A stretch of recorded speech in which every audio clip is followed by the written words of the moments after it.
আমি আবার এক হোটেলে করাচি চা খাইতে বসছি।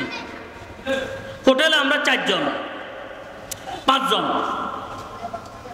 আমি একা আর 3 জন মানুষ পাশে বসা একসাথে, আর মেসিয়ার আছে। বেলা 11টা, 11:30।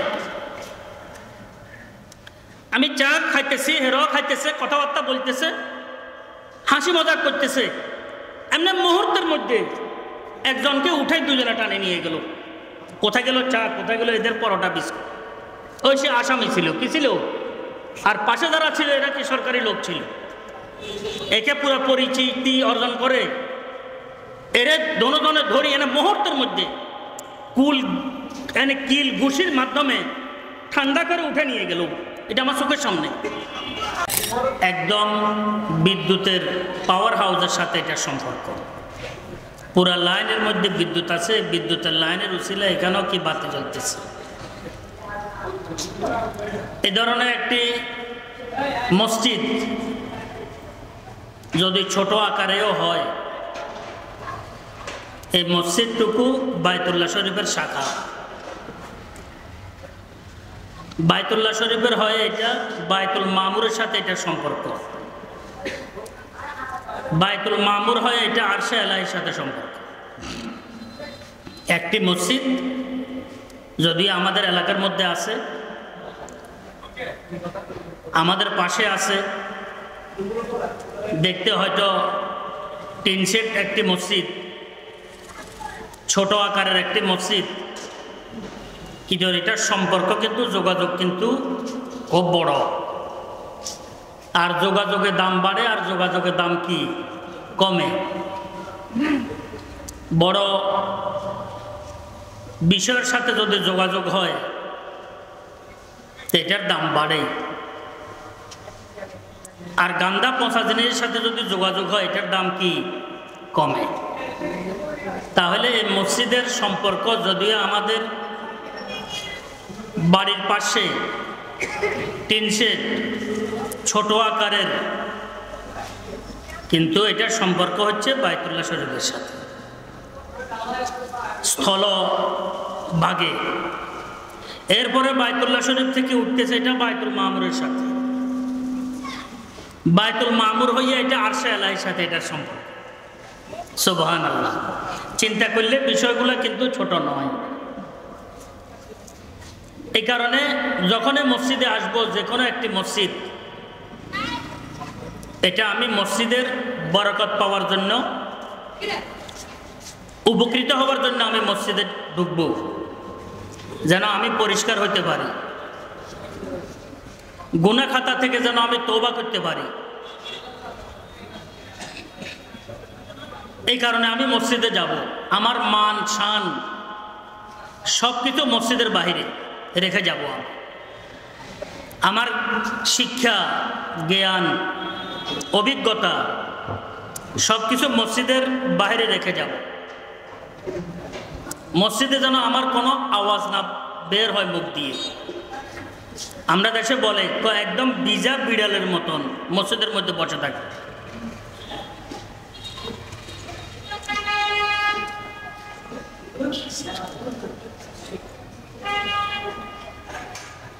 মসজিদের মধ্যে যদি আমি গুনাহগারও যাই, আল্লাহর রহমতে বড় পাওয়ার হাউসের সাথে আমার সম্পর্ক হয়ে যাবে, আরশে এলাহির সাথে আমার সম্পর্ক হয়ে যাবে।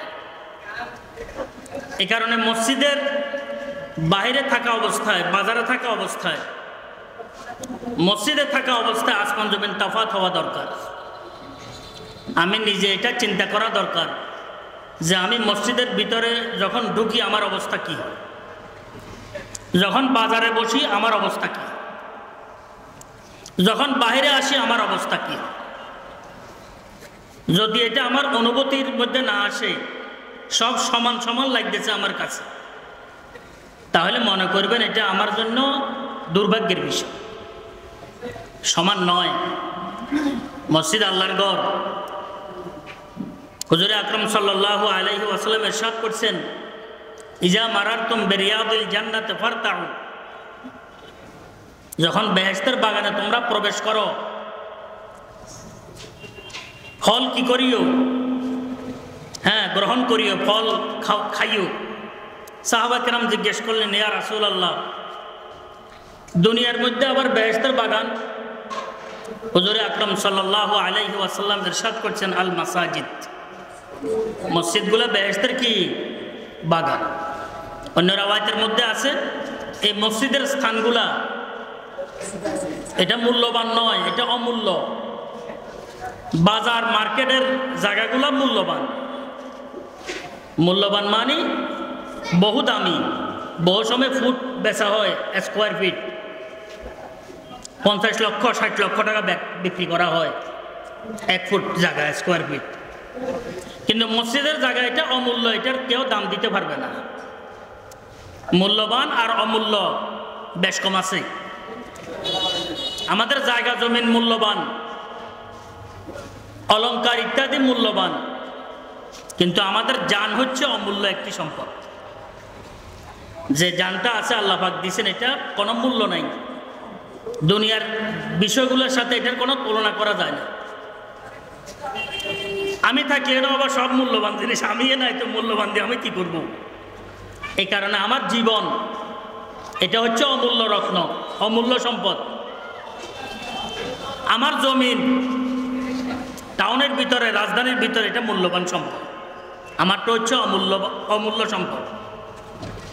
মসজিদের যে জায়গাগুলো এটা হচ্ছে অমূল্য সম্পদ, এটার কেউ মূল্য দিতে পারবে না। এটা বেচা বিক্রি হবে না।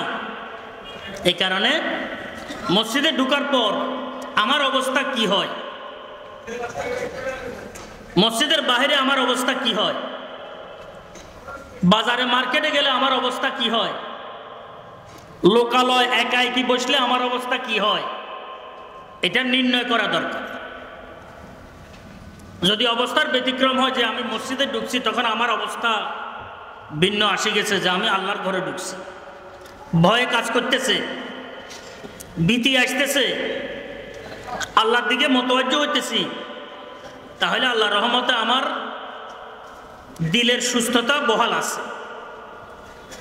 আর যদি গাদা গোড়া সমান অনুভব হয়, ঘর বাড়ি মসজিদ বাজার এক সমান হয়, তাহলে মনে করবেন আমার দিলের অবস্থা কিন্তু কি ভালো নয়, আমি খুব অসুস্থ। আর যদি মসজিদে আসে যদি সর্দারি মাতবারি করার যদি মানসিকতা আমার থাকে, তাহলে মনে করবেন আমি বড় ধরনের অসুস্থ। এখন মিঠা জিনিস আমার কাছে তিতা অনুভব হইতেছে। মসজিদে ঢোকার পর যখন নামাজের মধ্যে দাঁড়াই,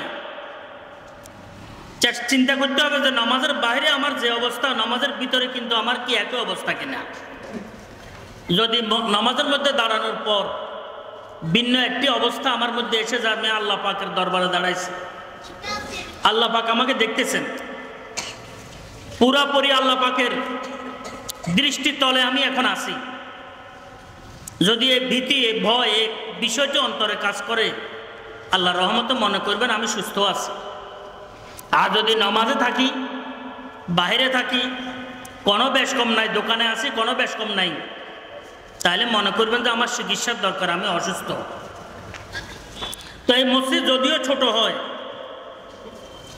ছোট আকারের হয়, যে কোনো এলাকার মধ্যে একটি মসজিদ কাঁচা ঘর হয়, কিন্তু এই মসজিদ বহু কিছু কি করে ইঙ্গিত বহন করে।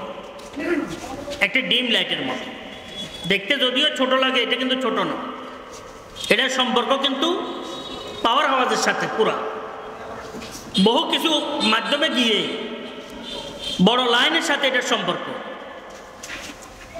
এই মসজিদও সম্পর্ক স্থলভাগে গিয়ে বাইতুল্লাহ শরীফের সাথে, এরপরে সেখান থেকে উপরে উঠতেছে বাইতুল মামুরে, সেখান থেকে আরশে আলাইর সাথে এটার সম্পর্ক।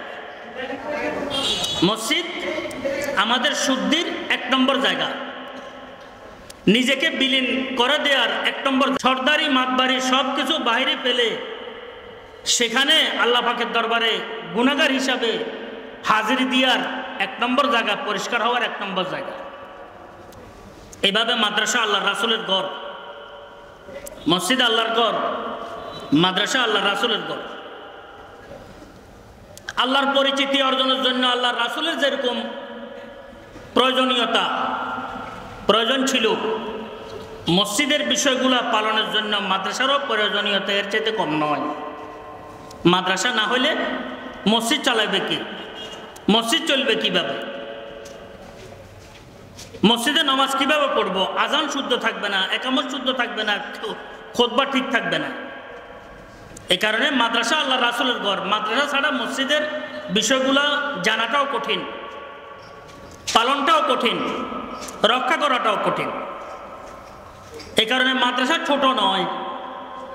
মাদ্রাসার জায়গাও, মাদ্রাসার জন্য ওয়াকফ থাকে, এটা অমূল্য সম্পদ। এই মাদ্রাসাখানাও আমাদের জন্য বড় একটি কি গুরুত্বপূর্ণ বিষয়। এটা আমরা হয়তো মনে করতেছি এখানে না, এখানে নয়, এটার সম্পর্ক, এটার সম্পর্ক এখান থেকে গিয়ে, এটার সম্পর্ক মদিনা মুনাওয়ারার মধ্যে সোফা মাদ্রাসার সাথে এটার সম্পর্ক। মদিনা মুনাওয়ারার মধ্যে যে সোফা মাদ্রাসা ছিল হুজুরে আকরাম সাল্লাল্লাহু আলাইহি ওয়াসাল্লামের জমানায়, এই মাধ্যম হই এই সোফা মাদ্রাসার শাখা। সোফা মাদ্রাসা হইয়া হুজুরে আকরাম সাল্লাল্লাহু আলাইহি ওয়াসাল্লামের কলবে মুবারকের সাথে এটার সম্পর্ক, সিনা মুবারকের সাথে সম্পর্ক। সিনা মুবারক হয়ে এটা উপরে উঠা শুরু হয়েছে লোহে মাহফুজের সাথে এটার সম্পর্ক। লোহে মাহফুজ হয়ে আরশে আলাহির সাথে এটার কি সম্পর্ক? মাদ্রাসার গুণগত মান সম্পর্ক কিন্তু খুব বেশি। আমরা হয়তো আমাদের জ্ঞান নাই, বুঝ ব্যবস্থা নাই, আমরা হয়তো মনে করি যে সব সমান। আমি আবার এক হোটেলে করাচি চা খাইতে বসছি। হোটেলে আমরা 4 জন 5 জন,